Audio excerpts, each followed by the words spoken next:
మేనేజర్‌కి లీవ్ కావాలని చెప్పి అక్కడి నుండి ఇంటికెళ్ళిపోయింది స్వాతి. సుమ స్వాతి వాళ్ళమ్మ, "ఏంటమ్మా అప్పుడే వచ్చేశావు? ఇవాళ ఏదో ఇంపార్టెంట్ మీటింగ్ ఉంది. లేట్ అవుతుందన్నావు కదా!" "అమ్మా, మనం ఒక వారంలో హైదరాబాద్ షిఫ్ట్ అవుతున్నాం" అంటుంది స్వాతి. సుమ షాక్‌తో, "ఇప్పుడు అక్కడికెందుకమ్మా? నీకు తెలుసు కదా! మనం ఇలాంటి పరిస్థితుల్లో అక్కడి నుండి వచ్చేశాము." "తెలుసమ్మా, ఈసారి మనం అక్కడికెళ్ళేది నేను పోగొట్టుకున్నది తిరిగి దక్కించుకోటానికి" అంటుంది స్వాతి. "అంటే" అంటారు సుమ. "నేనిప్పుడు వర్క్ చేయవలసింది అజయ్ ఆఫీస్‌లో అమ్మా. మాకు మీటింగ్ అయింది కూడా అజయ్ వాళ్ళకి చేయవలసిన ప్రాజెక్ట్ కోసమే. ప్రాజెక్ట్ వాళ్ళ ఆఫీస్‌లోనే చేయాలి అని వాళ్ళ కండిషన్. అందుకే ఇక వెళ్ళాలి. నైట్ ట్రైన్‌లో అనుకోకుండా ఇద్దరం కలిసాం. తను నన్ను ఇంకా మర్చిపోలేదు. నా కోసం ఇంకా ఎదురు చూస్తూనే ఉన్నాడు. అలాంటి మనిషిని ఎలా వదులుకోనమ్మా? ఇక ఒక్క క్షణం కూడా తన్ని వదిలి ఉండలేను అమ్మా" అంటూ చిన్నపిల్లలా ఏడ్చేసింది. ఇన్ని సంవత్సరాలుగా తను పడుతున్న వేదనంతా కన్నీళ్ల రూపంలో బయటకొచ్చేసింది. సుమ్మగారు స్వాతిని హత్తుకొని తన్ని ఓదారుస్తారు. "ఊరుకో స్వాతి, బాధపడకు. ఇక నుండి అయినా నువ్వు కోల్పోయిన సంతోషం నీ జీవితంలోకి వస్తున్నందుకు నాకు చాలా సంతోషంగా ఉంది. మీ నాన్నగారు కూడా మామూలుగా ఉండి ఉంటే చాలా సంతోషించేవారు. కన్నీళ్లు తుడుచుకొని నన్ను ఏడిపించిన వాళ్ళని ఇంతకింత అనుభవించేలా చేస్తాను. దీనికి కారణమైన ఎవ్వరిని వదిలిపెట్టను. సరే, జాగ్రత్త" అంటారు సుమ. "అమ్మ, హైదరాబాదులో మన ఇంటిని క్లీన్ చేయించమని చెప్పాను. ప్రస్తుతం అవసరమైన వస్తువులు మాత్రం ప్యాక్ చేయి" అంటుంది స్వాతి. "సరే" అంటారు సుమ.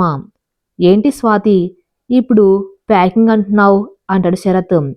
"హా నాన్న, నాకు హైదరాబాద్ ట్రాన్స్ఫర్ అయింది. అందరం అక్కడికెళ్ళిపోదాం" అంటుంది స్వాతి. "ఓ అలాగా? అవునండి, పదండి మనం ప్యాకింగ్ స్టార్ట్ చేద్దాం." ఇంతలో స్వీటీ వస్తుంది. "అమ్మా, మనం ఎక్కడికి వెళ్తున్నాం?" స్వాతి స్వీట్‌ని ఎత్తుకొని, "మనం వేరే ఊరు వెళ్తున్నాం. ఇక నుండి అక్కడే ఉంటాం." "అయ్యో, మరి నా ఫ్రెండు" అంటుంది స్వీటీ. "అక్కడ కొత్త ఫ్రెండ్స్ అవుతారులే." "సరే అమ్మా, నేను ఫ్రెండ్స్ అందరికీ చెప్పి వస్తాను. బాయ్" అని వెళ్ళిపోతుంది. స్వాతి కూడా కాసేపు రెస్ట్ తీసుకుందామని రూమ్‌కి వెళ్తుంది. కళ్ళు మూసుకొని అజయ్‌తో మాట్లాడినదంతా గుర్తుకు తెచ్చుకుంటుంది. స్వాతి అజయ్ రూమ్‌లోకి వెళ్ళాక వాళ్ళ సంభాషణ. "మా కమిన్" అంటుంది స్వాతి. "Yes, come in." "అజయ్, ఏంటిది?" అజయ్ అమాయకంగా, "దేని గురించి అడుగుతున్నావు స్వాతి? నాకేం అర్థం కావట్లేదు." "అజయ్, నీకు అర్థమవుతుందని నాకు తెలుసు. ప్లీజ్ ఇదంతా ఎందుకు చేస్తున్నావో చెప్పు." స్వాతి, "నీ నోటి నుండి నా పేరు వింటూ ఉంటే ఎంత హ్యాపీగా ఉందో తెలుసా? ఆ హ్యాపీనెస్ ఎప్పటికీ నాతోనే ఉండాలని అనిపించింది. నిన్న ట్రైన్‌లో చూసిన దగ్గర నుండి అసలెంత సంతోషంగా ఉన్నానో మాటల్లో చెప్పలేను. మళ్ళీ నిన్ను ఎలా కలవాలా అని ఆలోచిస్తున్న నాకు దేవతలా ఈరోజు ప్రత్యక్షమయ్యావు. ఇక నిన్ను దూరం చేసుకోలేను స్వాతి. నాకు నువ్వుంటే చాలు. అలా అని నిన్నొక్కదాన్నే రమ్మంటే బాగోదు కదా! అందుకే టీమంతా మా ఆఫీస్‌లో వర్క్ చేయాలన్నాను. కనీసం అలా అయినా నువ్వు నా కళ్ళ ముందే ఉంటావన్న ఆశతో అలా చెప్పాను. అజయ్, నాకు లైఫ్ ఉంది. దాన్ని డిస్టర్బ్ చేయవద్దు" అంటుంది స్వాతి. "ఏంటి నీ లైఫు? స్వీటీ గురించా? తన తండ్రి గురించి నువ్వు చెప్పనప్పుడే నాకు అర్థమైంది తను నీ కన్న కూతురు కాదు అని. చూడు, నీ బాధ స్వీటీ గురించి అయితే తనకి తండ్రినవుతాను. తను మన బిడ్డగా పెరుగుతుంది." స్వాతి మనసులో, "ఎలా అజయ్ నా మనసు ఇంతగా అర్థం చేసుకుంటావు? పైకి మాత్రం ఇదంతా కాదు అజయ్. నావి కొన్ని కండిషన్స్ ఉన్నాయి అక్కడ వర్క్ చేయాలంటే. వాటికి నువ్వు ఒప్పుకుంటే నేనక్కడికి వస్తాను. లేదంటే లేదు అంతే." అజయ్ సంతోషంతో, "నువ్వొస్తే చాలు స్వాతి. నీ కండిషన్స్ ఏవైనా నాకు ఓకే. సరే చెప్పు, ఇంతకవేంటో? మన గతం గురించి ఎవరికీ తెలియకూడదు. ఇంకా నువ్వు నన్ను ఏం జరిగిందని అడగకూడదు. నాకు ఒకవేళ అక్కడ ఏమాత్రం నచ్చకపోయినా నేను తిరిగి ఇక్కడికి వచ్చేస్తాను. నా గురించి నువ్వు ప్రాజెక్ట్ క్యాన్సిల్ చేయకూడదు. ఆ కంపెనీ నాకు ఆపదలో ఆశ్రయం ఇచ్చింది. సో, అలాంటి వాళ్ళకి నా వల్ల నష్టం కలగకూడదు. ఇవన్నీ నీకు ఓకే అయితే చెప్పు. నాకు మీ ఆఫీస్లో వర్క్ చేయడానికి ఎలాంటి ఇబ్బంది లేదు. "హ్మ్, అలాగే మేడం, మీ కండిషన్స్కి ఒప్పుకున్నాను. కానీ అది నా ఆఫీస్ కాదు, మన ఆఫీసు. ఇంతకెప్పుడు వస్తావు? హలో, నాకు వాళ్ళలా కంపెనీ ఇచ్చే అకామిడేషన్ అవసరం లేదు. నేను మా ఇంట్లో ఉంటాను. అలా అయితే నాకు బోల్డెంత ప్రైవసీ" అని కొంటగా చూస్తాడు అజయ్. స్వాతి చురగ్గా చూసి, అన్ని ఆశలు పెట్టుకోకండి టాపర్ సార్. థ్యాంక్స్ స్వాతి అంటాడు అజయ్. ఎందుకు అంటుంది స్వాతి. నువ్వు నన్ను టాపర్ అని పిలిచి ఎన్ని రోజులైంది? స్వాతి నవ్వి అక్కడి నుండి వెళ్ళిపోతుంది. అజయ్ ఆలోచనలు రాగానే స్వాతి పెదవులపై తనకి తెలియకుండా చిరునవ్వు వచ్చేరింది. మాయగాడివిరా నువ్వు. ఎంత దూరంగా ఉందామన్నా ఉండలేకుండా చేసేస్తావు. పాపం, ఇంచుమించుగా అక్కడ మన అజయ్ గారి పరిస్థితి కూడా అలానే ఉంది. స్వాతి రావడానికి ఒప్పుకుందని బాబు గాల్లో తేలిపోతున్నాడు. నువ్వు రా స్వాతి, అన్ని డిస్టర్బెన్సెస్ నేను క్లియర్ చేసేస్తాను అనుకుని స్వాతికి కాల్ చేస్తాడు. స్వాతికి ఏదో అన్నోన్ నెంబర్ నుండి కాల్ వస్తూ ఉంటే ఎవరా అనుకుంటే లిఫ్ట్ చేస్తుంది. స్వాతి హలో అంటుంది. అజయ్ స్వాతి అని అంటాడు. స్వాతికి ఆ గొంతు తెలియటంతో "హ్మ్, మన పిచ్చి కానీ ప్రాణం కన్నా ఎక్కువగా ప్రేమించిన వాళ్ళు ఎన్ని రోజులైనా ఎంత దూరంలో ఉన్నా వాళ్ళ గొంతు గుర్తుపట్టలేమా చెప్పండి. అజయ్, కానీ నా నెంబర్ ఎలా? అబ్బా, ఫోన్ చేస్తే సరదాగా మాట్లాడకుండా ఈ డిటెక్టివ్ క్వశ్చన్స్ ఏంటి? హలో, సరదాగా కబుర్లు చెప్పుకోవడానికి మనమేమి?" తర్వాత మాట గొంతు దాటి బయటికి రావట్లేదు. మనమేమి ఆగిపోయావే చెప్పు స్వాతి అంటాడు అజయ్. ఏమీ లేదు. ఇంతకెందుకు ఫోన్ చేశావు? ఏం లేదు. ప్యాకింగ్లో ఏమైనా హెల్ప్ కావాలేమో చేసి పెడదామని కాల్ చేశాను అంటాడు అజయ్. తమరి సాయం ఏం అవసరం లేదు. మేం చేసుకోగలం. మీరు మీ పని చూసుకోండి మిస్టర్ అంటుంది స్వాతి. "హ్మ్, ఏదో హెల్ప్ చేద్దాం అనుకున్నాను. వద్దంటే ఏం చేస్తాం? స్వీట్ ఎక్కడ ఉంది, ఏం చేస్తుంది? బయటికెళ్ళింది ఫ్రెండ్స్ అందరికీ బాయ్ చెప్పడానికి." స్వాతి అంటాడు అజయ్. స్వాతి మనసులో, అయ్యా బాబోయ్, వీడేంటి ఇలా పిలుస్తున్నాడు దేవుడా? ఏంటి అంటుంది స్వాతి. అది అది మనం. స్వాతి గుండె రెట్టింపు వేగంతో కొట్టుకుంటుంది. ఏం చెప్తాడా అని. హా, మనం అంటుంది స్వాతి. డిన్నర్కి వెళ్దాం స్వాతి. నువ్వు నా లవ్ని యాక్సెప్ట్ చేస్తే నీతో కలిసి క్యాండిల్ లైట్ డిన్నర్ చేయాలని నీకు ప్రపోజ్ చేసిన రోజే అనుకున్నాను. ఇప్పటి వరకు కుదరలేదు. ప్లీజ్ స్వాతి అంటాడు అజయ్. హలో మాస్టరు, కొంచెం తట్టుకోండి. అవన్నేం కుదరవు. బుద్ధిగా ఉండి ఈవినింగ్ ట్రైన్కి హైదరాబాద్ వెళ్ళండి తమరు అంటుంది స్వాతి. అంతేనా స్వాతి అంటాడు అజయ్. అంతే అంటుంది స్వాతి. పోనీలే, మన డిన్నర్ హైదరాబాద్లో ప్లాన్ చేస్తా కానీ నువ్వెప్పుడు వస్తావు అక్కడికి? ప్యాకింగ్ చేయాలి కదా, అంతయ్యాక స్టార్ట్ అవుతాను. 2-3 డేస్లో. నేను కూడా ఉండిపోతాను స్వాతి. అందరం కలిసే వెళ్దాం. ప్లీజ్, ఇది మాత్రం కాదనకు. ప్లీజ్. అజయ్ అంతగా బ్రతిమలాడేసరికి స్వాతి కూడా కాదనలేక సరే నీ ఇష్టం అంటుంది. ఆ మాటకి అజయ్ ఫుల్ హ్యాపీ అయిపోతాడు. 2 రోజుల్లో అన్ని ప్యాక్ చేసుకొని ప్యాకర్స్ అండ్ మూవర్స్ని మాట్లాడుకొని బటాలియన్ అంతా హైదరాబాద్ వచ్చేశారు. ట్రైన్లో అజయ్ పెద్దగా ఏం మాట్లాడలేదు. స్వీటుతోనే కాసేపు ఆడుకున్నాడు. స్టేషన్ నుండి అజయ్ స్వాతి వాళ్ళు ఎవరిళ్ళకు వాళ్ళు వెళ్ళిపోయారు. స్వాతికి తన ఇంటిని చూస్తూనే కళ్ళల్లో నీళ్లు వచ్చేశాయి. మళ్ళీ నాళ్ళకి తమ ఇంటికి వచ్చేసరికి ఏదో తెలియని ఉద్వేగానికి లోనయ్యారు సుమగారింక స్వాతి. పాపం శరత్ గారికి గతం గుర్తులేదు కదా, అందుకే ఆయన పెద్దగా రియాక్ట్ అవ్వలేదు. కానీ ఆ ఇంటిని టచ్ చేసినప్పుడు ఏదో తెలియని అనుభూతి కలిగింది ఆయనకి. స్వీటీకైతే ఆ ఇల్లు బాగా నచ్చేసింది. అందరు లోపలికెళ్ళి సామాన్లన్నీ సర్దుకోవటంలో బిజీ అయిపోయారు. స్వాతి నెక్స్ట్ డే ఇంట్లో కావలసిన కొన్ని సామాన్లు కొనుక్కోవడానికి దగ్గరలో ఉన్న సూపర్ మార్కెట్కి స్వీటీని తీసుకుని వెళ్తుంది. అక్కడ కావలసిన వస్తువులు తీసుకుంటూ ఉంటే ఎవరో తన ముందుకొచ్చి, ఎందుకొచ్చావు మళ్ళీ ఇక్కడికి? ఏం జరిగిందో మర్చిపోయావా? అసలు అంత ధైర్యంగా ఎలా వచ్చావు? చూడండి, నేను పనిచేసే ఆఫీస్ వాళ్ళు ఇక్కడికి ట్రాన్స్ఫర్ చేస్తే వచ్చాను తప్ప వేరే ఉద్దేశంతో రాలేదు. అయినా ఇంకా ఏం చేద్దామని నా జీవితానికి చేయవలసిన నష్టం 6 ఏళ్ల క్రితమే చేసేశావు. ఇప్పుడు కొత్తగా ఏం చేయగలరు? ఒకవేళ నన్ను చంపాలని అనుకుంటున్నారేమో. మీరు చేసిన దానికి అప్పుడే చచ్చిపోయాను. ఇప్పుడు కొత్తగా ఏం చంపుతారు? ఇంతలో స్వీటీ వచ్చి, మమ్మీ ఈ చాక్లెట్స్ తీసుకుందామంటూ కార్ట్లో వేస్తుంది. స్వీటీని చూసి సదరు వ్యక్తి, ఓ నీ కూతురా, కనీసం తన కోసమైనా జాగ్రత్తగా ఉంటావులే అని ఒక కన్నింగ్ నవ్వు నవ్వి వెళ్ళిపోతాడు. స్వాతి సామాన్లన్నీ తీసుకుని ఇంటికి వచ్చేస్తుంది. స్వాతి వాళ్ళ టీం అంతా అజయ్ వాళ్ళు అరేంజ్ చేసిన కంపెనీ గెస్ట్ హౌస్కి వచ్చేశారు. ఒక్కరోజు ముందే అంతా కలిసి నెక్స్ట్ ఆఫీస్కి వచ్చారు.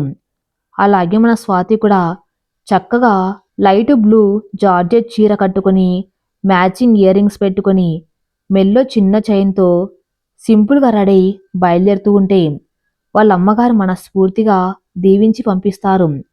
స్వాతి ఆఫీస్ దగ్గరికి వచ్చి అక్కడ ఎస్ఏవి బోర్డు చూసి, నీ దూరమైన మన జ్ఞాపకాలు మాత్రం ఎప్పుడు నీతోనే ఉన్నాయని నీ కంపెనీ నేమ్ చూస్తేనే అర్థమవుతుంది అని మురిసిపోతూ లోపలికి వస్తూ ఉంటే అందరు తన్ని అలా చూస్తూ ఉండిపోయారు. ఎందుకుండరు? మన పాప అంత అందంగా ఉంది మరి. ఇన్ని రోజులు తను కోల్పోయింది ఇప్పుడు తన కళ్ళ ముందు ఉంటే ఎవరైనా సంతోషంగా ఉంటారు. ఆ సంతోషమే మనకు అందాన్ని తీసుకువస్తుంది. స్వాతి టీం అయితే ఇక షాక్ అయి అలానే ఉండిపోయారు. ఎందుకంటే వాళ్ళెప్పుడు స్వాతిని చీరలో చూడలేదు.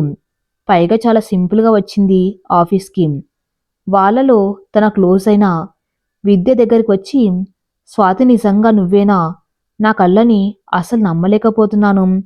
అసలు నువ్వు చీర కడితే ఆ చీరకే అందం వచ్చిందా అన్నట్టు ఉంది. నేను అబ్బాయినయి ఉంటే నిన్ను గట్టిగా హక్ చేసుకుని ముద్దు పెట్టుకునేదాన్ని అనేసరికి స్వాతి వెంటనే తన భుజంపై కొట్టి, చీ నోరు ముయ్యవే, ఎవరైనా వింటే మనం తేడా అనుకుంటారు. అయినా నీ మామూలుగానే రెడయ్యాను. ఇంతకీ ఈ చీర ఎందుకు కట్టావే? ఏంటి స్పెషల్ అంటుంది విద్య. కొత్త ప్రాజెక్ట్ కదా, ఏదో గుడికి వెళ్దామనుకుంటే అమ్మ చీర కట్టుకోమంది. సరే అని గుడికి వెళ్ళి వచ్చేసరికి లేట్ అయింది. ఇక చీర మార్చుకునే టైం లేక వచ్చేశాను అని ఏదో తోచిన అబద్ధం చెప్పేసింది. సరే పదా, ఇవాళ నిన్ను చాలా మంది నుండి కాపాడుకోవాలి అంటుంది విద్య. స్వాతి నవ్వుతూ వాళ్ళ క్యాబిన్స్ దగ్గరికి వెళ్ళింది. అందరూ మాట్లాడుతున్నా తన కళ్ళు మాత్రం అజయ్ కోసం వెతుకుతూనే ఉన్నాయి. పాపం పిచ్చిపిల్ల. తనకు తెలియని విషయం ఏంటి అంటే ఆల్రెడీ అజయ్ తన్ని సీసీ కెమెరాలో చూసి మురిసిపోతున్నాడని. అజయ్ మనసులో, ఏంటి స్వాతి ఇలా చీర కట్టుకుని వచ్చి నా ముందు కూర్చుంటే నీ పని ఎలా చేసుకోవాలి? నీకేమైనా న్యాయంగా ఉందా అనుకుంటాడు. అలా అనుకొని ఇక స్వాతి కళ్ళు వెతుకుతూనే ఉండటం చూసి స్వాతికి మెసేజ్ చేస్తాడు. ఎంతసేపు వెతుకుతావు కానీ చీర ఏంటి ఈరోజు నా కోసమేనా అంటాడు అజయ్. స్వాతి ఆ మెసేజ్ చూసి షాక్తో, ఏంటి చూసినట్టే మెసేజ్ చేశాడు, ఎక్కడ ఉన్నాడబ్బా అని చుట్టూ చూస్తుంటే మళ్ళీ ఇంకో మెసేజ్, వెతకొద్దని చెప్పా కదా బంగారం, ఆ చీర నా కోసమే అని ఒక్క మాట చెప్పు చాలు, ఇప్పుడే నీ ముందు ఉంటా. స్వాతికి ఇంకా టెన్షన్ పెరిగిపోయింది.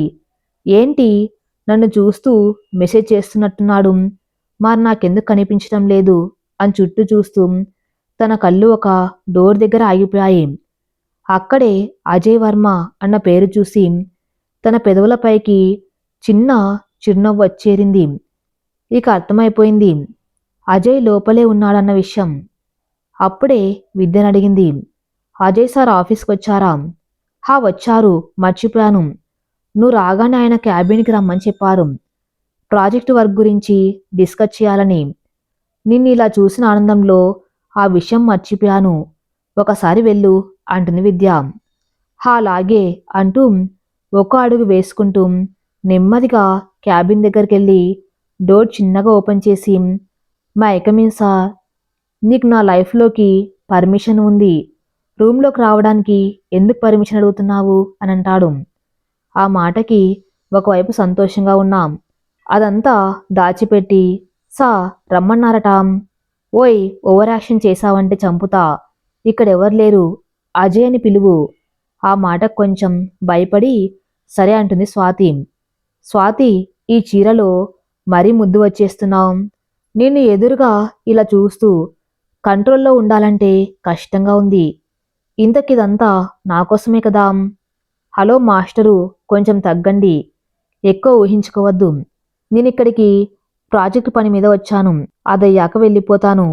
అంతే, అంతకు మించి మన మధ్య ఏం. తర్వాత తన గొంతు పెగలడం లేదు. ఒక్క మాట కూడా మాట్లాడలేక ఆగిపోయింది. బాధంతా కళ్ళల్లో నుండి నీళ్ల రూపంలో బయటకొస్తూ ఉండగా, ఆగిపోయావే అను, మన మధ్య ఏ సంబంధం లేదు అని. ఆ మాట అనడానికే నీకు చేత కావట్లేదు అంటే నీకింకా అర్థం కాలేదా?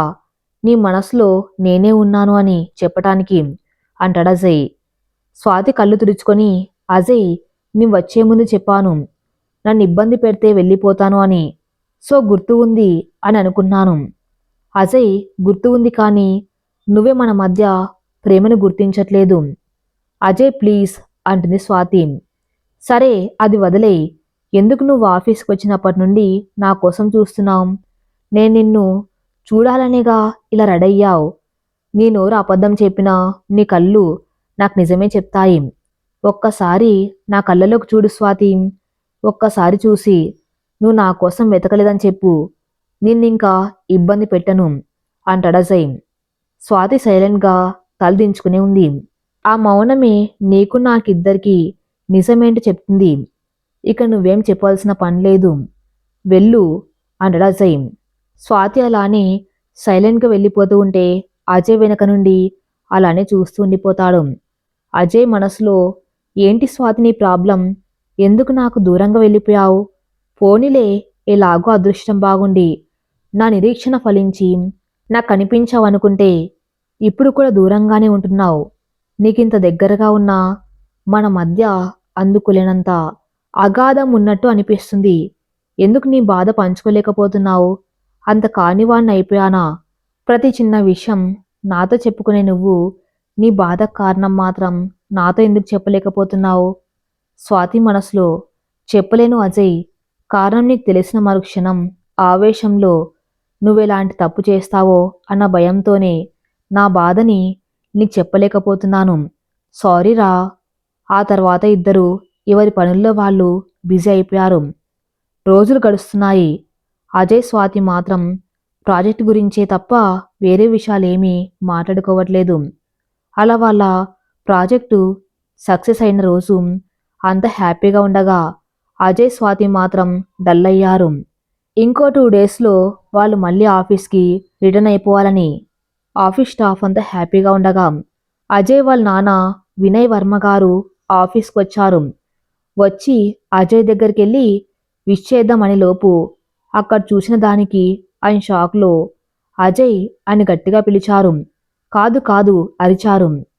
ఆయన రూమ్కి వెళ్ళడానికి 10 నిమిషాల ముందు స్వాతి అజయ్ క్యాబిన్కి వచ్చి, కంగ్రాట్స్ అజయ్, ఈ ప్రాజెక్టుతో నీ కంపెనీ రెప్యుటేషన్ ఇంకా పెరుగుతుంది. ఇదేగా నువ్వు కళ్ళు కన్న జీవితం మొత్తానికి సాధించావు. Congrats again. నేను కలకన్నది ఇది మాత్రమే కాదు స్వాతి. నా ప్రతి సక్సెస్లో నువ్వు నాతో పాటే ఉండాలని, నా లైఫ్ లాంగ్ నువ్వు నా పక్కనే ఉండాలని, నాతోనే ఉండాలని. ప్లీజ్ స్వాతి, ఇంతకాలం నేను అనుభవించిన నరకం చాలు. నన్ను వదిలి వెళ్ళొద్దు స్వాతి అంటూ తన్ని హక్ చేసుకుని ఏడుస్తూనే ఉన్నాడు. స్వాతికి ఏం చెప్పాలో అర్థం కాక, అజయ్ ప్లీజ్ ఊరుకో, నువ్వు అలా ఉంటే నాకు చాలా కష్టంగా ఉంది అంటూ ఊరుకోపెడుతుంది. సరిగ్గా అప్పుడే వినయ్ గారు వాళ్ళిద్దరినీ అలా చూసి కోపంగా అరిచారు. ఆయన అరుపుకి ఇద్దరు దూరం జరుగుతారు. స్వాతి వెళ్ళబోతూ ఉంటే అజయ్ తన చెయ్యి పట్టుకుని ఆపుతాడు. వినయ్ వర్మ, వెళ్ళని నువ్వెందుకు తన్ని ఆపుతున్నావు? ఒకసారి అలా వదిలితేనే దొరకటానికి 6 ఏళ్లు పట్టింది. ఇక వదిలే సమస్యే లేదు అంటాడు అజయ్. ఓ, అంతవరకు వచ్చిందా? వాడంటే మగాడు. వాడేదో మోజు పడ్డాడే అనుకో. నీ బుద్ధి ఏమైంది? ఒక బిడ్డకి తల్లివై ఉండి చీచీ, డబ్బు కోసం ఇలాంటి నీచమైన పని చేస్తావా? నీలాంటి వాళ్ళని ఏమంటారో తెలుసా? ఆ మాట పూర్తయ్యేలోపే అజయ్ ఇక చాలు ఆపండి. స్వాతి అయితే అజయ్ ప్లీజ్, నా వల్ల మీ ఇద్దరు గొడవ పడకండి, నేను వెళ్ళిపోతాను. స్వాతి ఆగు, నువ్వెక్కడికి వెళ్ళవలసిన అవసరం లేదు. ఎందుకు నాన్న? తనెందుకు వెళ్ళాలి? ఏం తప్పు చేసిందని వెళ్ళాలి? ఓ, ఏమన్నాడు? బిడ్డకు తల్లా? అసలు ఆ బిడ్డ ఎవరో మీకు తెలుసా? మీ స్టేటస్ కోసం చంపేయాలనుకున్నా, తనకే మాత్రం సంబంధం లేకపోయినా ఒక పసిబిడ్డ అనాథ కాకూడదని, తన గురించి ఎవరు ఏమనుకున్నా పర్లేదని ఇంతకాలం కంటికి రెప్పలా చూసుకున్న స్వీటీ మన ఇంటి వారసురాలు, కస్తూరి కూతురు. స్వాతి షాక్ అవుతుంది. వినయ్ వర్మ షాక్లో, కస్తూరి కస్తూరి ఎవరు? నాకేం తెలియదు. నేనెవర్ని చంపాలనుకోలేదు. ఇక నటించకన్నా నాన్న, మీ స్వార్థం కోసం నా ప్రేమను దూరం చేశారు. అటు తులసి గారికి అన్యాయం చేశారు. ఆవిడ చనిపోయినా కస్తూరి మీ నుండి ఏం ఆశించకుండా తన భర్తతో హాయిగా బతుకుతూ ఉంటే నిర్దాక్షిణంగా చంపేశారు. ఆ వ్యక్తి ఎవరు తెలిసిందా? సూపర్ మార్కెట్లో స్వాతితో మాట్లాడింది వినయ్ వర్మ గారే అన్నమాట. ఆ మాటలకి వినయ్ వర్మ గారికి బాగా కోపం వచ్చి, ఏంట్రా ఊరుకుంటూ ఉంటే ఎక్కువగా మాట్లాడుతున్నావు? దీని మాయలో పడి నేను నీ కన్న తండ్రిని అన్న విషయం మర్చిపోయి ప్రవర్తిస్తున్నావు. ప్లీజ్ నాన్న, నేనింక మిమ్మల్ని తండ్రిగా గౌరవిస్తున్నాను కాబట్టే ఇంకా ఇలా మాట్లాడుతున్నాను. కానీ మీరే మీ కన్నబిడ్డల సంతోషాన్ని కాలరాస్తున్నారు అంటాడు అజయ్. కస్తూరి ఏం పాపం చేసింది? మీరు క్షణికావేశంలో చేసిన తప్పు వల్ల తను ఈ లోకంలోకి వచ్చింది. అయినా తనెప్పుడూ మీ డబ్బు అని కానీ హోదని కానీ ఆశించలేదు. ఆ తులసిగారు చనిపోతూ కస్తూరి ఒంటరి కాకూడదనే ఆలోచనతో మీ పేరు చెబితే కస్తూరి కేవలం తన తండ్రి ఎలా ఉంటాడో చూడాలని మాత్రమే వచ్చింది. కానీ మీరేం చేశారు? తన గురించి ఎవరికైనా తెలిస్తే మీ ఉనికికే ప్రమాదమని కన్న కూతురు అని కూడా చూడకుండా నిర్దాక్షిణ్యంగా చంపేశారు. ఏంటి ఊరుకుంటూ ఉంటే ఎక్కువగా మాట్లాడుతున్నావు? నిన్నెవరికి అన్యాయం చేయలేదు. అయినా తను నా కూతురని నీకెవరు చెప్పారు? ఇదిగో ఈ మిడిల్ క్లాస్ అమ్మాయి చెప్పిందా అంటూ స్వాతిని చూపిస్తారు. ఇక చాలు నాన్న, స్వాతిని ఇంకొక మాట అన్నా మీరు నా కన్న తండ్రి అన్న విషయం కూడా మర్చిపోవాల్సి వస్తుంది. ఏంట్రా నన్నే ఎదిరించి మాట్లాడుతున్నావు? అంతగా ఏమందు పెట్టింది నీకు? చా, అసలు ఇదంతా నీ వల్లే కదా. నువ్వు ముందు బయటకు పో అంటూ స్వాతిని బయటికి నెట్టేయడానికి చూస్తారు. అజయ్ అడ్డుగా వెళ్ళి స్వాతి చేయి పట్టుకుని తనెక్కడికి వెళ్ళదు, నాతోనే ఉంటుంది అని స్వాతిని తన వైపు లాక్కుంటాడు. ఏమైందిరా నీకు? ఇంత ఆస్తి స్టేటస్ ఉండి ఎందుకు ఆ లో క్లాస్ దాని వెంట పడుతున్నావు? అయినా తనకు పెళ్ళై పాప కూడా ఉంది. డోర్ సౌండ్ అవటంతో అంత డోర్ వైపు చూసేసరికి అప్పుడే లక్ష్మిగారు అజయ్ వాళ్ళ ప్రాజెక్టు సక్సెస్ అయిందని తన్ని విష్ చేద్దామని ఎవరికీ చెప్పకుండా ఆఫీస్కి వస్తారు. ఆవిడ్ని చూస్తూనే అందరు కంగారుగా చూస్తారు. అక్కడ స్వాతిని చూసి షాక్ అయి తన దగ్గరికెళ్ళి, ఏంటి స్వాతి, ఇన్ని రోజులు ఎక్కడికెళ్ళిపోయావు? వాణ్ణి కోసం పిచ్చోళ్ళ తిరిగాడు.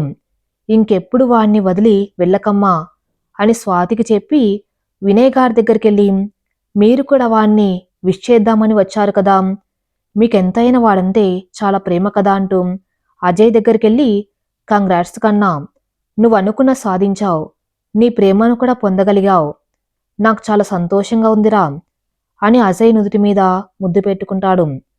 అప్పుడే అందర్నీ గమనిస్తారావిడ. ఎవరి ముఖంలోనూ ఆనందం లేకపోగా అంత కోపంగా అసహనంగా ఉంటారు. ఆవిడే అందర్నీ ఉద్దేశించి, అదేంటి మీ ఎవరిలోనూ ప్రాజెక్ట్ గురించిన సంతోషం కనిపించట్లేదు?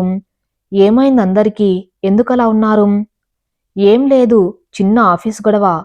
నువ్వింటికెళ్ళు, మనం ఇంటికొచ్చాక మాట్లాడుకుందాం అంటాడు వినయ్.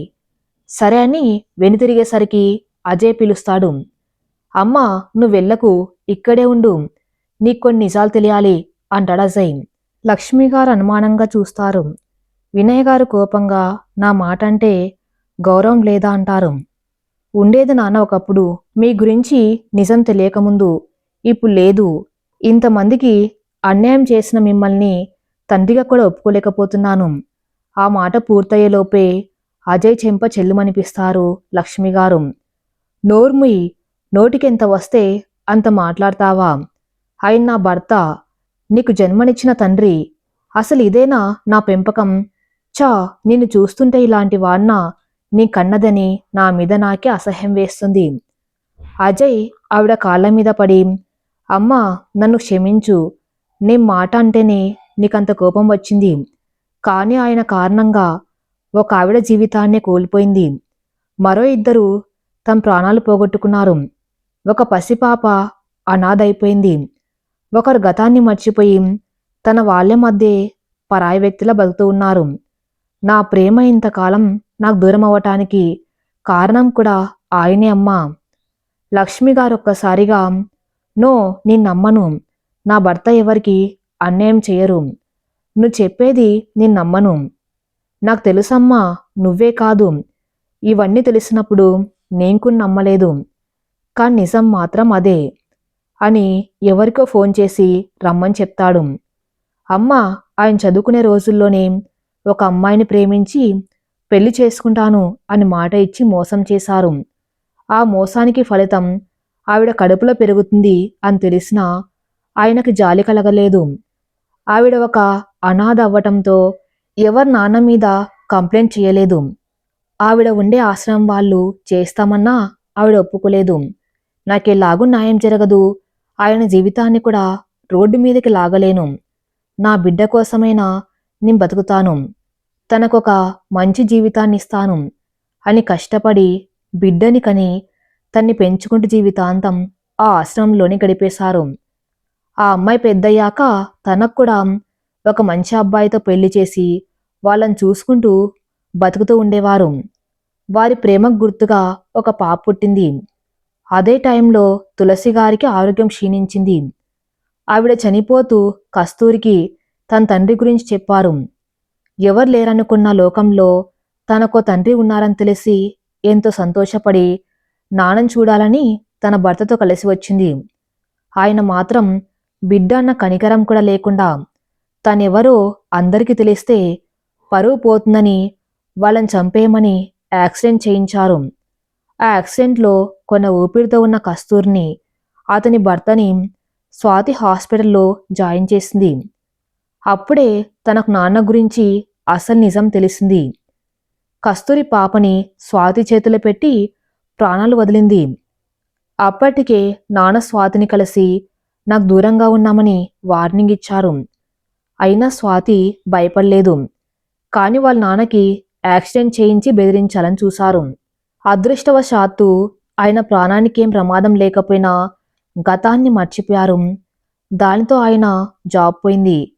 అలాంటి పరిస్థితుల్లో పాపని తన కుటుంబాన్ని కాపాడుకోవడానికి తను ఊరు వదిలిపెట్టి వెళ్ళిపోయింది. మీరిందాక పెళ్ళయింది, పాప ఉందంటున్నారే, కానీ ఆ పాప మన ఇంటి రక్త సంబంధం. మన మనవరాల్ని కాపాడ్డానికి తను మీతో ఇన్ని మాటలు పడింది. మీతోనే కాదు, అందరు తన గురించి చులకనగా మాట్లాడినా మన ఇంటి బిడ్డ కోసం అవన్నీ మౌనంగా భరించింది. ఇప్పుడు చెప్పమ్మా, నేను ఆయన్ని ఒక్క మాట అంటేనే ఎప్పుడొక చిన్న మాట కూడా అనని నువ్వు నన్ను ఏకంగా చెంపదెబ్బ కొట్టావు. ఏ తప్పు చేయని స్వాతికి ఇలాంటి పరిస్థితి రావడానికి కారణమైన నాన్నని ఏం చేయాలో నువ్వే ఆలోచించుకో. నాకీ నిజాలన్నీ స్వాతి వాళ్ళ అమ్మగారి ద్వారా తెలిసాయి. స్వాతి, నువ్వింతకాలం పడిన బాధలు చాలు, మనం పెళ్లి చేసుకొని సంతోషంగా ఉందాం. అమ్మ, ఆయన నీడ కూడా మా మీద పడ్డం నాకిష్టం లేదు. నీకు నేను కావాలనుకుంటే నాతో వచ్చేయి, లేదంటే నీ ఇష్టం. పద స్వాతి అంటాడు. ఎక్కడికజయ్ అంటుంది స్వాతి. పద, మీ ఇంటికి వెళ్దాం. మన పెళ్ళయ్యాక మనం కొత్త ఇల్లు తీసుకుని అత్తయ్య, మామయ్య, నువ్వు, నేను, స్వీటీ అంత కలిసి ఉందాం అంటాడు అజయ్. వద్దు అజయ్, మీ నాన్నగారు నన్ను కోడలుగా ఒప్పుకోవాలనుకున్నానే కానీ నిన్ను వాళ్ళ నుండి దూరం చేయాలని ఎప్పుడు అనుకోలేదు. అలా అనుకుంటే మీ నాన్నగారు నన్ను బెదిరించిన రోజే నీకు చెప్పేదాన్ని. ఇప్పుడు కూడా ఈ విషయాలు నీకు మా అమ్మ చెప్తే తెలిసాయి తప్పితే నేను చెప్పలేదు. అయినా వాళ్ళకి దూరంగా బతకటం ఎంత కష్టమో తెలుసా అజయ్? ఆ కష్టం నీకు రాకూడదని, నా వల్ల అసలు రాకూడదనే ఇన్నాళ్ళు నీకు దూరంగా వెళ్ళిపోయాను. స్వీటీకి అన్ని నేనై పెంచుతాను. నేను కస్తూరికి మాట ఇచ్చాను. స్వీటిని కంటికి రెప్పలా కాపాడతాను అని. అందుకోసం నిన్ను మీ అమ్మ నాన్నల నుండి దూరం చెయ్యలేను. ఆయన తప్పు చేసినా అది నీకోసమే, నీ మీద ప్రేమతోనే చేశారు. అందులో ఒక తండ్రిగా ఆయన బాధ తెలుస్తుంది. నువ్వు ఆవేశంలో ఆయనకు దూరంగా అయి జీవితాంతం ఆయన కోసం బాధపడుతూ ఉంటే మనం పెళ్లి చేసుకున్నా సంతోషంగా ఉండలేమజయ్. స్వీటీ నా బాధ్యత, తను నేను చూసుకుంటాను. ఇకపోతే జాబు, నేను మళ్ళీ పాత ఆఫీస్కి వెళ్ళిపోతాను. అక్కడిక్కడ వచ్చి డిస్టర్బ్ చేస్తే జీవితంలో మళ్ళీ ఇంకెప్పుడు నీకు కనిపించను. చూడు అజయ్, నువ్వు నిజంగా నన్ను ప్రేమించి ఉంటే మీ అమ్మ నాన్నలు నన్ను స్వీటిని మనస్ఫూర్తిగా అంగీకరించినప్పుడే మన పెళ్లి జరుగుతుంది. అంతే తప్ప వాళ్ళ నుండి నిన్ను వేరు చేయలేను. బాయ్ అంటూ కళ్ళ నిండా నీళ్లతో బయటికెళ్ళిపోయింది. వెళ్తున్న స్వాతి వైపు చూడ్డం తప్ప ఏం చేయలేక చూస్తూ ఉండిపోయారు అజయ్, లక్ష్మి గారు ఇంకా వినయ్ గారు. కాసేపటికి తేరుకున్న అజయ్, చూసారా నాన్న, మీరింత చేసినా మిమ్మల్ని ఒక్క మాట కూడా అనకపోగా నన్ను మీ నుండి దూరం చేయకూడదని తను దూరంగా వెళ్ళిపోతుంది. ఇంతకంటే మంచిగా ఆలోచించే అమ్మాయి ఎక్కడ దొరుకుతుంది? అసలు తను నేను ప్రపోజ్ చేసిన 2 ఇయర్స్ వరకు మన స్టేటస్ గురించి, మీరు ఈ పెళ్లికి ఒప్పుకోరని ఆలోచించి తనకు నేనంటే ఇష్టం ఉన్నా చెప్పలేదు. నేను వెళ్ళి వాళ్ళ అమ్మ నాన్నలను ఒప్పించాకేం తను నా ప్రేమను ఒప్పుకుంది. అప్పుడు కూడా మీరు ఒప్పుకోవాలని, అంతా ఒప్పుకున్నాకే మా పెళ్లి జరగాలని చెప్పింది. మీరు స్టేటస్ కోసం, ఆస్తి కోసం ఎవరైనా అమ్మాయిని తీసుకొచ్చి నాకు పెళ్లి చేయగలరేమో కానీ ఈ భూమి అంతా తిరిగిన స్వాతి లాంటి అమ్మాయి దొరకదు నాన్న. అసలు ఈ ప్రాజెక్టు సక్సెస్ అవ్వడానికి నేను కారణమని మీరంతా అనుకుంటున్నారు. కానీ నేను ఓడిపోతానేమో అన్న ప్రతిసారి తనే నన్ను ప్రోత్సహించి ఈ ప్రాజెక్ట్ కోసం రాత్రి అనక పగలనక కష్టపడింది. ఇంత చేసినా నా నుంచి ఏం ఆశించకుండా వెళ్ళిపోయింది. అది నాన్న నా స్వాతి. ఇప్పటికి మీరు పంతాలకి పోయి నాకు తను దూరం చేసి ఎవరినో ఇచ్చి పెళ్లి చేస్తే మాత్రం ఇంకో 2 జీవితాల్ని కూడా నాశనం చేసిన వాళ్ళవుతారు. ఆలోచించుకోండి అని చెప్పి అక్కడి నుండి వెళ్ళిపోతూ ఉండగా తన ఫోన్ చేసిన వ్యక్తి వచ్చాడు. అజయ్ అతని వైపు చూసి, కస్తూర్ని ఆమె భర్తను యాక్సిడెంట్ చేయమని చెప్పిందెవరు? అతనికి ఏం చెప్పాలో అని భయపడుతూ వినయ్ గారి వైపు చూస్తాడు. అజయ్ మళ్ళీ కోపంగా చెప్పు అనేసరికి వినయ్ సార్ అని చెప్పి తలదించుకుంటాడు. అజయ్ అతన్ని వెళ్ళిపోమ్మని చెప్పి అమ్మ నాన్నల వైపు చూసి బయటికెళ్ళిపోతాడు. లక్ష్మి గారికి ఏం చెప్పాలో ఎవరికి చెప్పాలో తెలియక అప్పటి వరకు తెలిసిన నిజాలను జీర్ణించుకోలేక అక్కడే నేల మీద కుప్పగొలిపోతారు. అక్కడి నుండి ఇంటికి వచ్చిన స్వాతి సుమ్మగారు పిలిచినా వినిపించుకోకుండా తన రూమ్కి వెళ్ళిపోతుంది. తన కళ్ళ ముందు అజయ్తో పరిచయం, వాళ్ళ భవిష్యత్తుతో ఎలా ఉండాలనుకున్నారో ఆ ఆలోచనలు అన్నీ తన కళ్ళ ముందు కదులుతూ ఉంటే ఆ కళ్ళన్నీ కళ్ళలైపోతాయేమో అన్న ఊహే తన్ని కుదురుగా ఉండనివ్వటం లేదు. ఆ కళ్ళు వర్షిస్తూనే ఉన్నాయి. సుమగారు తన్ని అలా చూసి కంగారుపడి దగ్గరకొచ్చి, అమ్మా స్వాతి, ఏమైందిరా, ఎందుకలా ఉన్నావు? అజయ్ ఏమైనా అన్నాడా? అజయ్ అన్న పేరు వింటూనే అప్పటిదాకా అణచిపెట్టుకున్న బాధంతా ఒక్కసారిగా పెళ్ళుబిక్కి వాళ్ళ అమ్మగారిని హత్తుకుని ఏడ్చేసింది. స్వాతి కాసేపటికి స్థిమితపడి, అమ్మా, నాకు అజయ్ కావాలమ్మా. అజయ్ తోడు ఉంటే ఇంకెవ్వరూ అక్కర్లేదనిపిస్తుంది. కానీ కానీ వాళ్ళ నాన్నగారికి నేను నచ్చలేదమ్మా. ఆయనకిష్టం లేకుండా అజయ్ని పెళ్లి చేసుకోలేనమ్మా అని అలా అజయ్కి దూరంగా కూడా బతకలేను. ఏం చేయాలో అర్థం కావట్లేదు. ఇవన్నీ అక్కడే డోర్ దగ్గర నిలిచి ఉన్న అజయ్ వింటూ ఉంటాడు. సుమ్మగారు చూసేసరికి సైగ చేసి ఆవిడ్ని వెళ్ళిపోమ్మంటాడు. సరే బాధపడకు, అజయ్కి నువ్వంటే ఇష్టం కదా, తనే వాళ్ళ నాన్నగారిని కూడా ఒప్పిస్తాడు. నువ్విలా బాధపడుతూ కూర్చుంటే ప్రాబ్లం సాల్వ్ అవ్వదు కదా. సరే వెళ్ళి ఫేస్ వాష్ చేసుకో, నేను తినడానికి ఏమైనా తెస్తాను అని వెళ్ళిపోతారు. స్వాతి అజయ్ని చూడకుండా అలాగే కూర్చుంటూ వాష్రూమ్కి వెళ్ళిపోతుంది. అజయ్ మనసులో, ఎందుకే ఇలా చంపుతున్నావు నన్ను? మనసులో ఇంత ప్రేమ పెట్టుకొని ఎందుకు దూరంగా వెళ్ళాలనుకున్నావు? ఈసారి ఎట్టి పరిస్థితుల్లోనూ నిన్ను దూరం వెళ్ళనివ్వను అనుకుంటూ ఉండగా సుమగారు భోజనం తీసుకువస్తారు. అత్తయ్య నాకు ఇవ్వండి, నేను తినిపిస్తాను. బాబు అది అంటారు సుమగారు. పర్లేదు అత్తయ్య, నేను చూసుకుంటాను, మీరెళ్ళండి అంటాడు అజయ్. ఆవిడ సరే అని వెళ్ళిపోతారు. ఫేస్ వాష్ చేసుకుని వచ్చిన స్వాతి అక్కడ ఎదురుగా అజయ్ని చూసి షాక్ అవుతుంది. నువ్వేంటిక్కడ? ఇది నా అత్తగారిల్లు. నా ఇష్టం వచ్చినప్పుడు వస్తాను వెళ్తాను. అయినా అడగటానికి నీకేం హక్కు ఉంది? అజయ్, ఇది ఆటలో ఆడే టైం కాదు. మనం కలవటం అన్నది జరగదు. ఆ మాట నా కళ్ళల్లోకి చూసి చెప్పు అంటారు అజయ్. స్వాతి అతని కళ్ళల్లోకి చూడలేక పంటి బిగువున బాధం దాచుకుని తలదించుకుంటుంది. అజయ్ ఆమె తలని పైకెత్తి కళ్ళల్లోకి చూస్తూ, నాకు తెలుసు స్వాతి, నువ్వు నన్నెంత కోరుకున్నావో. నేను కూడా అంతకంటే ఎక్కువగానే నీతో జీవితాన్ని పంచుకోవాలని ఆరాటపడుతున్నాను. మన పెళ్ళి ఆలస్యమైనా పర్లేదు. ఎంతకాలమైనా నీకోసం ఎదురు చూస్తూ ఉంటాను. కానీ నన్ను వదిలిపెట్టి మాత్రం వెళ్ళకు స్వాతి. ఇంకోసారి నువ్వు దూరమైతే ఈ గుండె ఆగి. ఆ మాట పూర్తి కాకుండా తన చెయ్యి అజయ్ నోటికి అడ్డు పెడుతుంది స్వాతి. అజయ్ని గట్టిగా హత్తుకుని, ఇంకెప్పుడు అలా మాట్లాడక అజయ్. నువ్వు లేకుండా నేను బతకలేను. ఇన్ని రోజులు నీకు దూరంగా ఎంత నరకం అనుభవించానో నాకు మాత్రమే తెలుసు. వెళ్ళను అజయ్, నిన్ను వదిలి ఎక్కడికి వెళ్ళను. ఆ మాటకి అజయ్ కూడా హ్యాపీగా ఫీల్ అవుతాడు. సరేరా, అన్నం తిందువని స్వాతిని కూర్చోబెడతాడు. అన్నం కలిపి 2 ముద్దలు పెట్టాక స్వాతి ఫోన్ రింగ్ అవుతుంది. ఫోన్ లిఫ్ట్ చేసి, సరే వెంటనే బయలుదేరి వస్తామని చెప్పి పెట్టేస్తుంది. అజయ్, నాకు చాలు, నువ్వు కొంచెం తిను అంటూ మరో మాటకి తావివ్వకుండా అజయ్కి తినిపించేస్తుంది. అజయ్, మనం అర్జెంటుగా వెళ్ళాలి. ప్లీజ్, ఎక్కడికేమిటి అని అడగవద్దు పదా అంటుంది స్వాతి. సరే, మేడం గారు ఆర్డర్ చేశాక తప్పుతుందా, పద అని ఇద్దరు బయలుదేరతారు. స్వాతి డైరెక్షన్ చెప్తూ ఉంటే అజయ్ కార్ డ్రైవ్ చేస్తూ ఉంటాడు.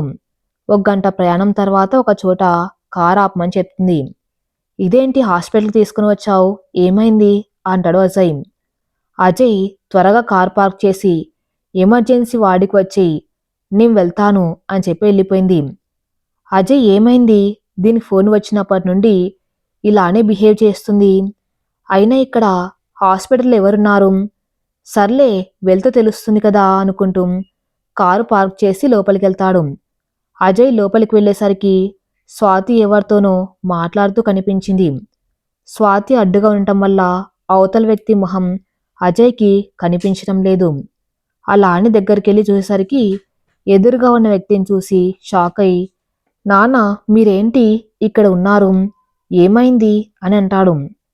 వినయ్ వర్మ బాధతో అజయ్ని హత్తుకొని, అజయ్, అమ్మరా, అమ్మకి బీపీ లో అయిందట, కళ్ళు తిరిగి పడిపోయింది, చెకప్ చేస్తున్నారు అంటూ బాధగా చెప్తారు.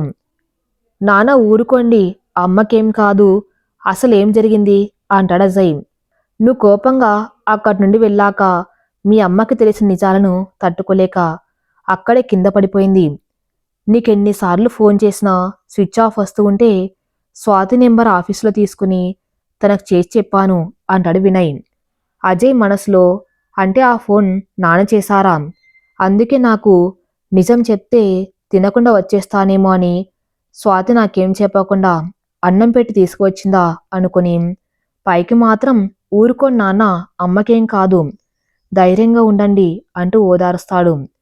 ఇంతలో డాక్టర్ గారు రావటంతో అందరూ ఆయన దగ్గరికి వెళ్తారు. డాక్టర్, మా అమ్మకి ఎలా ఉంది అంటాడు అజయ్.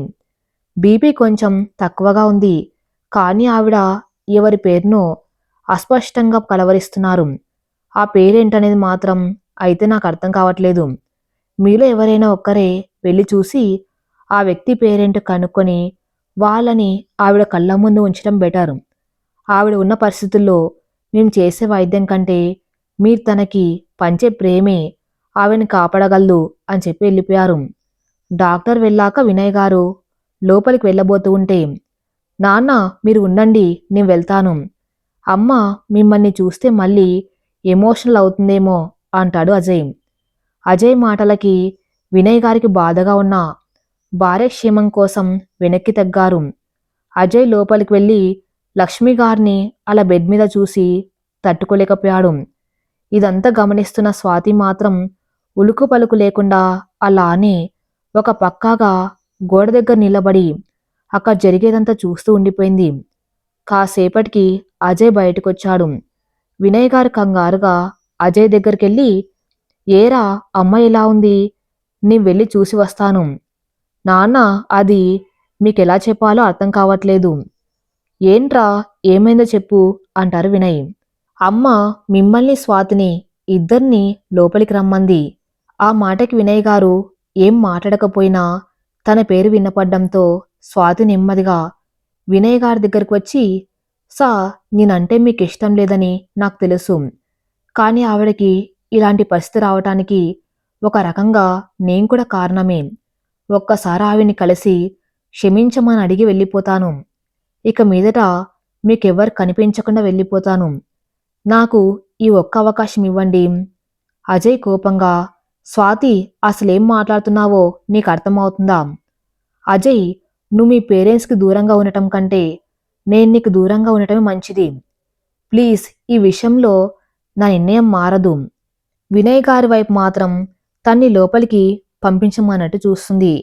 దానికి ఆయన మౌనంగా లక్ష్మి గారు ఉన్న రూంలోకి వెళ్తారు. ఆ మౌనాన్ని అంగీకారంగా అనుకొని స్వాతి కూడా వెనక్కి వెళ్తుంది. వాళ్ళ వెనకే అజయ్ కూడా వెళ్తాడు. వినయ్ బాధతో, లక్ష్మి ఇప్పుడెలా ఉంది?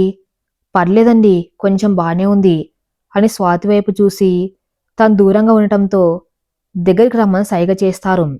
స్వాతి దగ్గరికి వస్తుంది. ఆవిడ చేతులు పట్టుకుని, నన్ను క్షమించండి. నేనంటూ మీ అబ్బాయి జీవితంలోకి రాకుండా ఉండి ఉంటే మీకిలాంటి పరిస్థితి వచ్చేది కాదు. దయచేసి నన్ను క్షమించండి.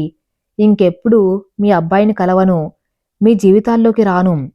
ఇది నీ ఒక్కదాని జీవితమే అయితే నువ్వే నిర్ణయం తీసుకున్నా పర్లేదు. కానీ ఇప్పుడు నీతో పాటు మా ఇంటి వారసురాలు కూడా ఉంది. తన్ని మాకు దూరం చేస్తావా అంటారు లక్ష్మి. ఆ మాటకందరూ ఆశ్చర్యంగా చూస్తారు. అసలు లక్ష్మి గారు తులసి గారిని యాక్సెప్ట్ చేయటమే కష్టం అనుకుంటే ఆవిడ మనవరాల్ని ఇంటి వారసురాలుగా చెప్పటం ఇంకా ఆశ్చర్యంగా ఉంది. ఎందుకంత అలా చూస్తున్నారు? నా భర్త ద్వారా జరిగిన తప్పుని నేనెలాగూ సరిదిద్దలేను. కనీసం ఆ బిడ్డను చేరదీస్తే అయినా కొంతవరకు ప్రాయశ్చిత్తం కలుగుతుందేమో అని అంతే. వినయ్ గారు ఆవిడ మాటలకు బాధతో తలదించుకుంటారు. ఆయన్ని చూసి లక్ష్మి గారు, ఏమండి నాకు కొంచెం ఆరోగ్యం పాడైతేనే ఇంత విలవిల్లాడిపోయారు. పాపం ఆ దంపతులిద్దరి ప్రాణాలు ఎలా తీయాలనుకున్నారు? ఆమెలో ఉన్నది కూడా మీరు పంచిన రక్తమే కదా. మీ బిడ్డను చంపాలన్న ఆలోచన ఎలా వచ్చింది అసలు? మీ బిడ్డను చంపి ఆ చంటిదాన్ని అనాథని చేశారు. ఏం చేస్తే ఈ పాపం పోతుంది? నే మిమ్మల్ని నిందించట్లేదు. అసలు జరిగిన దానిలో ఏ తప్పులేని ఆ దంపతులు ప్రాణాలు కోల్పోయారు.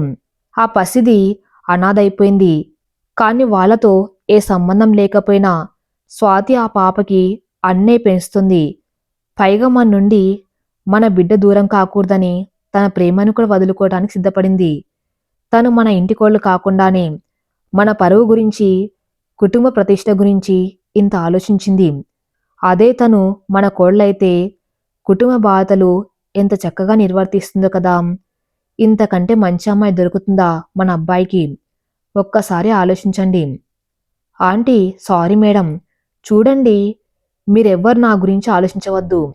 నాకు ఈ పెళ్లి ఇష్టం లేదు అంటారు స్వాతి. ఏది ఒక్కసారి ఆ మాట నా కళ్ళలోకి చూసి చెప్పు అంటాడు అజయ్. ఆ మాటకి మొహం పక్క తిప్పుకొని, నేనెవర్ని నమ్మించవలసిన అవసరం లేదు. నాకిష్టం లేదు అంటే లేదు, అంతే. అజయ్ కోపంగా పక్కనే ఉన్న గ్లాస్ విండోని కొడతాడు. దాంతో చేతికి గాయమై రక్తం వస్తుంది. స్వాతి కంగారుగా దగ్గరికెళ్ళి అజయ్ చేతిని తన చేతుల్లోకి తీసుకుంటుంది. స్వాతి కళ్ళల్లో నీళ్లు తిరుగుతాయి. అజయ్ విసురుగా తన చేతిని వెనక్కి లాక్కొని, ఈ పెళ్లి ఇష్టం లేదన్నావు కదా, నేనెలా పోతే నీకెందుకు? స్వాతి కోపంగా, ఇంకోసారి ఇలాంటి పిచ్చి పనులు చేస్తే నిజంగానే కొడతా. నువ్వు మాట్లాడకుండా ఇలా రా అని అజయ్ చేతిని తీసుకొని ఫస్ట్ ఎయిడ్ చేస్తుంది. అజయ్ మనసులో నవ్వుకుంటూ ఉంటాడు. పాపం ఇద్దరక్కడ వినయ్ లక్ష్మిగారులు ఉన్నారన్న విషయం మర్చిపోయినట్టున్నారు. లక్ష్మిగారికి మాత్రం వాళ్ళని అలా చూసి మనస్ఫూర్తిగా దీవించారు. మీరెప్పుడు ఇలా ఒకరికొకరు తోడుగా ఉండాలని. వినయ్ గారి వైపు చూసి ఒప్పుకోమన్నట్టు కళ్ళతోనే సైగ చేస్తారు. దానికి వినయ్ గారు కూడా సరే అంటారు. వినయ్ గారు అందుకొని, వద్దు స్వాతి, నువ్వెక్కడికి వెళ్ళొద్దు. నీ విషయంలో చాలా తప్పు చేశాను. నువ్వు తలుచుకుంటే అజయ్ని తీసుకువెళ్ళి పెళ్లి చేసుకోవచ్చు. కానీ నువ్వెప్పుడూ అలా చేయలేదు. వాడు మాకు దూరం కాకూడదని నువ్వు దూరం అయిపోయావు. ఇంతవరకు నువ్వు పడ్డ బాధలు చాలు. ఇప్పటికి నేను మారకపోతే కనీసం మనిషిగా కూడా అనిపించుకోను. నా నేరాలన్నీ ఒప్పుకొని శిక్ష అనుభవిస్తాను. ఆ మాటకి ఆయనలో మార్పు వచ్చినందుకు సంతోషపడ్డా ఆయనకి శిక్ష పడుతుందన్న నిజాన్ని మాత్రం జీర్ణించుకోలేకపోయారు. అలా ఆయన చేసిన తప్పులకి సరైన సాక్ష్యాలు లేకపోయినా ఆయనే స్వయంగా ఒప్పుకునేసరికి 2 సంవత్సరాలు జైలు శిక్ష అనుభవించారు. ఈ 2 ఏళ్లలో అజయ్ స్వాతులు కలిసి మరిన్ని ప్రాజెక్ట్స్ హ్యాండిల్ చేసి కంపెనీ రెప్యుటేషన్ బాగా పెంచుకున్నారు. 2 సంవత్సరాల తర్వాత, అమ్మా నేను ఈ డ్రెస్లో ఎలా ఉన్నాను అంటుంది స్వీటీ. నీకేంటి తల్లి, బంగారు బొమ్మలా ఉన్నావు అంటుంది స్వాతి. అమ్మా, నువ్వు కూడా భలే ముద్దుగా ఉన్నావు. ఇంతలో సుమ్మగారు వచ్చి స్వాతిని అలా పెళ్లి కూతురుగా చూసి ఆనందంతో కళ్ళలో నీళ్లు వస్తాయి. అమ్మా, ఏంటది అంటుంది స్వాతి. మీ నాన్నగారు కూడా మామూలుగా ఉంటే బాగుండేది అంటారు సుమ. వద్దమ్మా, నాన్న నాకు పెళ్లి జరుగుతుందన్న సంతోషంతో ఉన్నారు. బాధ పెట్టే ఆ గతం గుర్తు లేకపోవటం మంచిది. సరే కానీ నీకింకో సర్ప్రైజ్ ఉంది. ఏంటది అంటారు సుమ. అమ్మా, ఇప్పుడే చెప్పనా? సర్ప్రైజ్ అని ముహూర్తం టైంకి తెలుస్తుందిలే అంటుంది స్వాతి. ఏంటో నువ్వు, నీ మాటలు ఏది అర్థమయ్యేలా చెప్పవు కదా. సర్లే, త్వరగా రెడవ్వు, ముహూర్తానికి టైం అవుతుంది అని వెళ్ళిపోతారు. తర్వాత స్వాతిని మండపంలోకి తీసుకువచ్చి కూర్చోబెడతారు. ఆ తర్వాత సుమగారు, శరత్ గారు స్వాతిని కన్యాదానం చేస్తారు. మధ్యలో ఉన్న తెర తీయగానే ఇన్నేళ్ల వాళ్ళ నిరీక్షణ ఫలించినందుకు కళ్ళ నిండా ఆనందాన్ని నింపుకొని ఒకరి కళ్ళలోకొకరు చూసుకొని మురిసిపోతారు మన అజయ్ స్వాతిలు. తర్వాత శాస్త్రోక్తంగా మాంగళ్యధారణ, తలంబ్రాలు, సప్తపది, అలా అన్ని కార్యక్రమాలు ఒకదాని వెంట ఒకటి జరిగిపోతూ ఉంటాయి. ఇంతలో సుమగారు అక్కడ ఎదురుగా ఉన్న వాళ్ళ వైపు చూసి ఆనందం, ఆశ్చర్యంతో అక్కడికి వెళ్తారు. అమ్మ, నాన్న, అన్నయ్య, వదిన అంతా ఎలా ఉన్నారు అంటారు సుమ. మేమంతా బాగున్నాం. ఎన్నేళ్ళయింది నిన్ను చూసి, ఎలా ఉన్నావు అంటారు వాళ్ళు. నేను బాగున్నాను, కాని మీరిక్కడ అంటారు సుమ. నువ్వు పిలకపోయినా నీ కూతురు, అల్లుడు మా దగ్గరకొచ్చి ఇంతకాలం మీరు పడ్డ బాధ గురించి చెప్పేసరికి ఇక ఉండబట్టలేక ఎలా అయినా పెళ్లికి వచ్చి వాళ్ళని ఆశీర్వదించి మిమ్మల్ని కూడా చూద్దామని వచ్చేశాం. ఆ మాటలకి సుమగారికి ఆనందంతో ఇక మాటలు రావట్లేదు. స్వాతి తమ గురించి ఆలోచించిన విధానానికి ఆవిడ చలించిపోయారు. కూతురు అల్లుణ్ణి కళ్ళతోనే మనస్ఫూర్తిగా దీవించారు. ఇంతలో శరత్ గారు వచ్చేసరికి ఆయనకి వాళ్ళను పరిచయం చేస్తారు. స్వాతి చెప్పింది ఆయనకి యాక్సిడెంట్ అయి గతం మర్చిపోయారని. నువ్వేం బెంగ పెట్టుకోవద్దు సుమా, మీకు మేము అంతా ఉన్నాము. ఇంతలో ఒక ఆవిడ వచ్చి, మీరే కాదు, వాళ్ళకి మేం కూడా ఉన్నాము అని అంటారు. శరత్ గారు వెంటనే అమ్మా అని దగ్గరికెళ్తారు. శరత్ గారి వాళ్ళంతా కూడా స్వాతి, అజయ్లు వచ్చి కలిశారని అందుకే వచ్చాము అని చెప్తారు. అలా వాళ్ళని ఇన్నేళ్ల తర్వాత కలుసుకున్నందుకు, అందుకు కారణం కూతురైనందుకు ఇంకా ఆనందపడతారు సుమ, శరత్ గారులు. అన్ని తంగలు పూర్తయ్యాక స్వాతిని అత్తవారింటికి పంపించడానికి తన అమ్మానాన్నల తరపు బంధువులంతా కలిసి దగ్గరుండి సాగనంపుతారు. వెళ్లే ముందు స్వాతి, అమ్మా, ఇక మీరు ఒంటరి వాళ్ళు కాదు. మీతో పాటు ఇప్పుడు మీకంటూ ఓ కుటుంబం, బంధువులంతా ఉన్నారు. ఇదే నేను నీకిస్తానన్న సర్ప్రైజ్. వెళ్ళొస్తామ్మా, నాన్న జాగ్రత్త. సుమగారు, శరత్ గారు కళ్ళ నిండా నీళ్లతో స్వాతి నుదుటి మీద ముద్దు పెట్టి స్వాతిని అజయ్ చేతిలో పెట్టి, బాబు అమ్మాయి జాగ్రత్త, వదిన ఆ తెలియక ఏదైనా పొరపాటు చేస్తే తల్లిలా తన తప్పుని సర్దిద్దండి అంటారు సుమ. వదిన తను ఈ రోజు నుండి నా కూతురు, మీరేం బెంగపడకండి అంటారు లక్ష్మి. అంతా ఆశ్రునయాలతో స్వాతిని అత్తవారింటికి పంపిస్తారు. అత్తగారింట్లో నూతన దంపతులతో గృహప్రవేశం చేయిస్తారు. ఆ రాత్రికి వారికి శాంతి ముహూర్తం పెట్టిస్తారు.